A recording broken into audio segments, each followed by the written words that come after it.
live series. My name is Kristy and I'm a member of the San Juan Island Garden Club. And I'm here with a few of my members, or our members, and we would like to talk about our club past and present. So I'm going to start with introductions.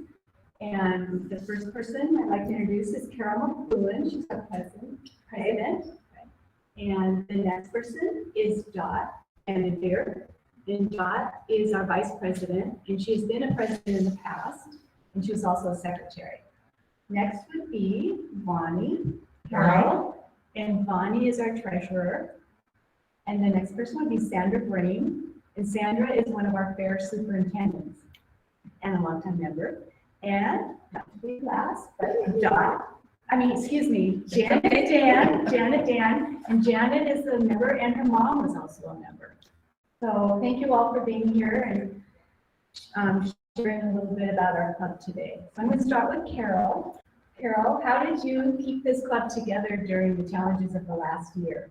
Well, we certainly had a lot of challenges, and I believe that we kept our mission of socializing with each other, promoting beauty on the island, and sharing the joy of gardening. And we had monthly Zoom meetings where we chatted about what our garden was doing or not doing, or what our plans were. And that was a lot of fun. We had a plant exchange where we, in the fall, when we were sitting out our plants, we could share them with someone else instead of composting them. So that was good. And we held a picnic at the historical class meeting, and it was a fun social time, and everybody got to see each other finally. It was great. And then we had a newsletter that came out monthly. So I think we limped along quite successfully and enjoyed each other's company as we went through this. Thank you, Karol, for all you've done for our club.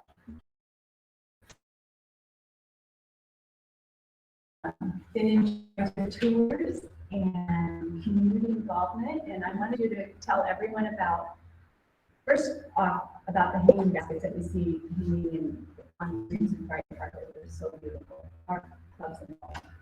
I think the most visual thing that we participate in promoting beauty is contributing annually monetarily to the hanging baskets. We have been contributing to the town since our inception in one way or another. In 1982, we started donating annually specifically to hanging baskets. Then, for sharing with we have Superintendent Sandra and Kristy for the flower barn. We have been contributing to the fair since inception, and we're not just all involved, but we now are responsible for the flower barn, and over a period of a week, the members who volunteer have processed over 400 to the fair. Wow, indeed. That's huge amount last year. Yeah, and there's the getting of the judges, and in one day, all of the entries need to be processed and judged. It's a horrendous contribution there. Then we revitalized the elementary school garden in 2017. Illinois had taken that over. It's a year-round process where we work with the teachers at the school and with those cute little kids. They love radishes. It is just such fun to work with those little children. We provide the volunteers for that, not only from the club, but other members of the gardening community, and interface with the teachers, and it is an evolving program. With taking on that responsibility and monetarily supporting it, we needed to raise funds. That's something new to our club. So we took the bull by the horns and decided to invite Cisco Morris to join us for a weekend. Not having done that before, it was a challenge. You know, where to hold it. Did you know you must buy insurance? And all that stuff. More than half of our members worked on that, from the preparing the tickets preparing the posters, seeing that Cisco got here, finding him lodging, and it was a huge success. We had to stand at the door and say, you can come in, but there's no seat, you'll have to stand, and people were perfectly willing to do that.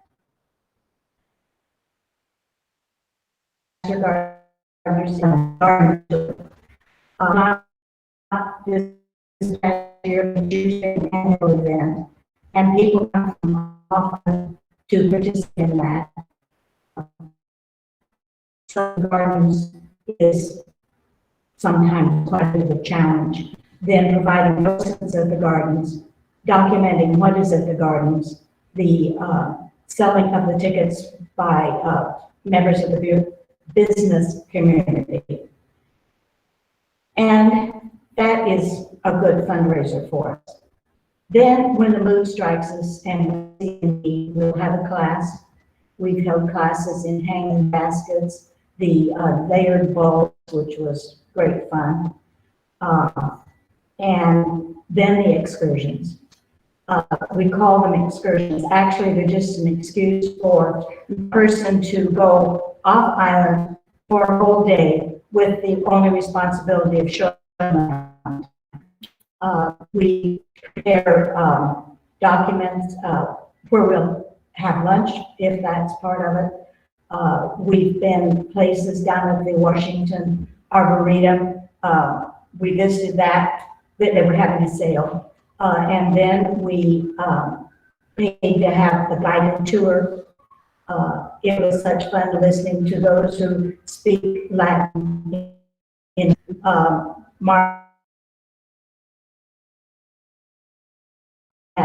or what we've been to the Amazon spheres and Chihuly both one day, took monorail. It was the first time for some of our members.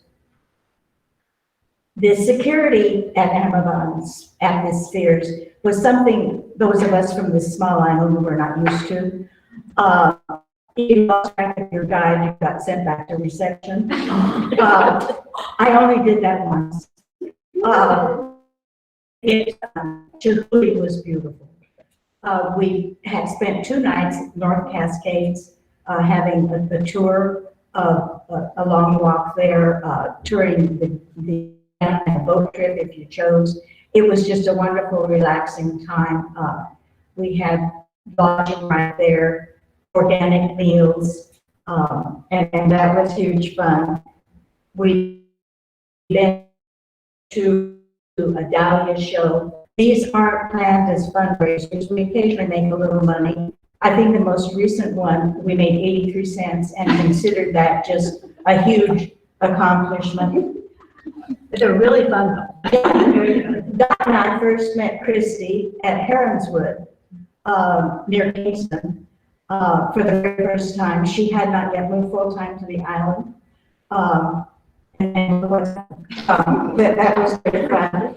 We do mullbacks, not annually, but at Christmas time to see all their beautiful decorations. We often go to the Flower and Garden Show. I've been told I'm the only one who goes there to buy recipe books. It's also a great way just to get down to Seattle and get away for a day. And that's all I have to say about that. It's just great fun. We have a good time. Giggling is prominent. Vonnie, I have to interject that Vonnie has planned a lot of these tours and walked them prior to the rest of us. It's a huge thing. To make sure that we can make it from point A to point B in the time allowed. And the bathroom breaks are just a set. Yeah.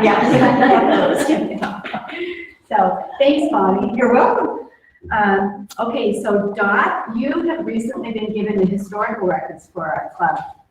And I bet you have found some really interesting facts in there. Can you tell us about some of the things you've unearthed? First, let me clarify that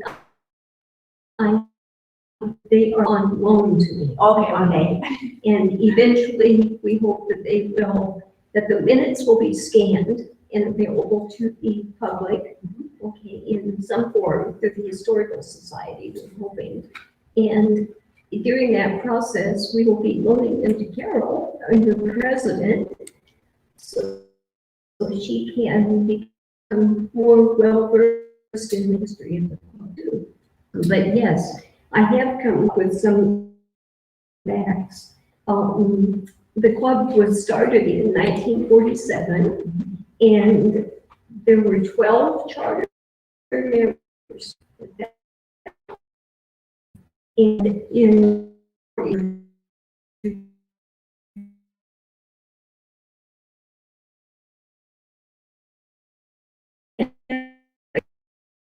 oh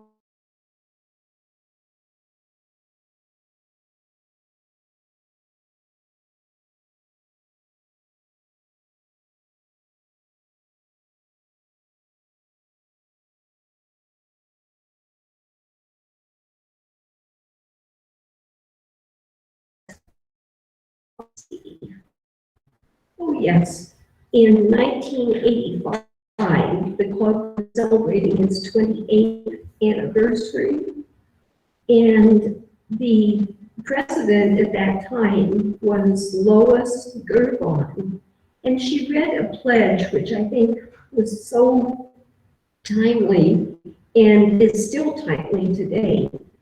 And it goes like this: to live with beauty in our hearts, this is the pledge, to live with beauty in our hearts, our gardens, our island, and our nation. How nice is that? Very, very timely today as well. And I think that's, Well, Dot, one of the things that you shared with me when we were talking on the phone preparing for it today was the names of the people who were the earliest members. And I was just so shocked because I haven't lived on the island that long, but everywhere I go, I see the names on the street of these early members.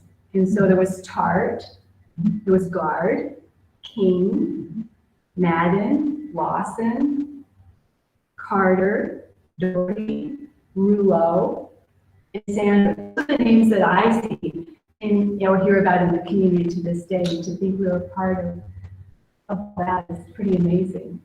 it is amazing. And the, it's been a multi-generational thing too. Yes. Because It just does. like Janet, her mother was one of the founding members, and Barbara Dan. Well, you had said, Dot, that the club was founded in 1947. And I already know the answer to this because somebody did the math for me, but we're coming up on our 75th year next year. Next year.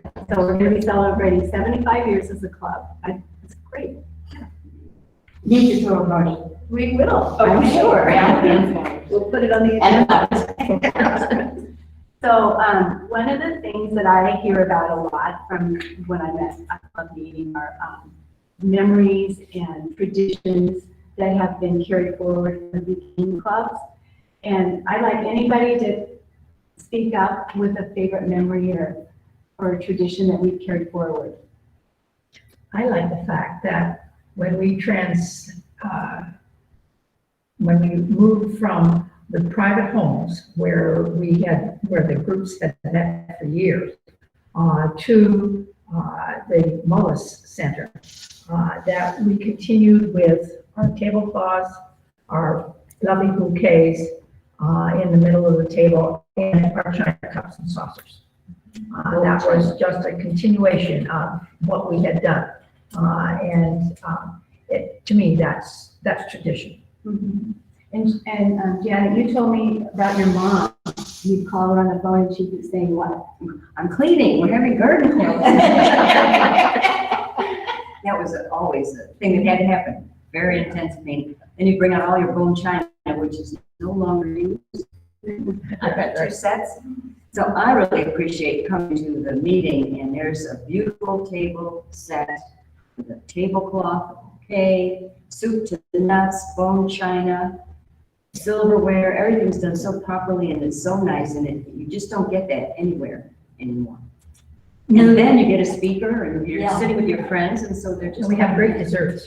Oh, yes, and you don't have to make it yourself. That's the best part. Yeah, so two people partner and make a wonderful dessert. So it was just a very lovely meeting. I've only been on the island 2 years, and so this is all new to me. And then a year of it, we were with COVID, so I just remember the group being really welcoming and sharing information about their gardens, and it was just a very home feeling. It felt like, hey, I'm with a group of people who share my likes, so it's fun. Well, and there are many levels of gardeners. There are. You know, I'm a plump and dump, please remember to water your garden. And we have others that have these magnificent gardens where they know the Latin names of all of their flowers. And it's just fun to watch them interact with each other, and I just enjoy it. I do too. One of the things I find amazing about this club is that, as Dot was talking about, our fair entry books used to be paper, and there she has one right there. And probably notes were taken on pencil and paper back, secretarial notes. So from there, we've moved to online, Facebook, Instagram. We've moved to online entry forms for the fair. And now we're doing a virtual fair. Who would have thought this club would have come that far since in 75 years? Yeah. Who would have ever dreamed we would be doing a virtual fair? It's pretty amazing. Anyone else have anything you'd like to say about our club? The first members, she is, and one of the charter members, and she continued to be a member of the group and came right along up to almost her end of her life. She was amazing. And the information she gave us all the time was entertaining. It was very informative and entertaining, and she just loved to come. And it was amazing that someone was a member of the group for that long, from 47, one of the charter members right through until we'll be up close to.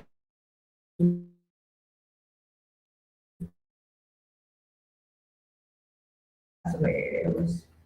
A great, someone would be in for that long. And Dot, didn't you find that if you were a member in your 90s, you had free membership? That's right. Yes, yes, that's right, that's right. I'm just waiting. I get closer all the time. Yeah. I just say it's rather amusing because when the club adopted that in the Constitution in 2001, the dues at that time were $5 a year. Oh my goodness. And we had 4 members who were 90. Yes, for your that's right.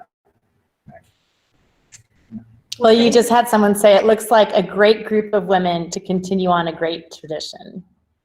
Wonderful, thank you. Well, thank you all. And I would like to invite anybody out there that would like to join our club to come to a meeting. Our next one will be September 7th from 1 to 3 at the Mullis Center. And men and women are both invited. We have 2 men right now in our club, and we'd love to have more. Can you give us one more reminder about how we can enter? Oh, I do have that information. So since we're doing the virtual fair again, we would love to see everybody's gardens, their favorite plants, their arrangements. And since you can't bring them here, we want you to take pictures of them or a video of them and put them onto the fair's website. And to do that, you log on to San Juan Island County Fair.org, and then under virtual fair, you will see virtual exhibitors, open classes. And there's a drop-down menu, and you just drop down to flowers. That's where we are. Just follow the instructions and follow the instructions on the online platform. And then they'll be uploaded, and everyone can enjoy what you've been doing the last year. So thank you all. Thank you. Well, goodbye. Bye.